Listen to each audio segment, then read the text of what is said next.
कोल्हापूर जिल्ह्यात सकाळपासून पावसानं उघडीप दिली आहे खरी, मात्र असं असलं तरी पंचगंगा नदीची पाणी पातळी सकाळपासून 6 इंचांनी वाढली आहे। सध्या पंचगंगेची पातळी 47 फूट 6 इंचांवर पोहोचली आहे आणि यामुळे जिल्ह्यातील अनेक भागात पाणी शिरलं असून या पुराचा फटका कोल्हापूर शहराला बसलाय। इथल्या कुंभार गल्ली, व्हीनस कॉर्नर, सुतारमाळ, बापट कॅम्प परिसरात पुराचं पाणी आलंय। जिल्ह्यात आतापर्यंत 5000हून अधिक लोकांना स्थलांतरित केलंय। तर पालकमंत्री हसन मुश्रीफ यांनी इचलकरंजी आणि शिरोळ इथल्या पूरस्थितीची पाहणी केली आहे। अजून परिस्थिती ओसरली नसून निवारा केंद्रातील लोकांना आवश्यक सुविधा देण्याच्या सूचना त्यांनी प्रशासनाला दिल्या।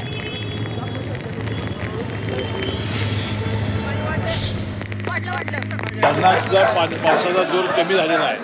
मला वाटते हे संकट हे लवकर दूर होईल असं मला वाटतंय। आतापर्यंत 5000पेक्षा जास्त कुटुंब आपल्या जिल्ह्यातली आपण हलवलेली आहेत।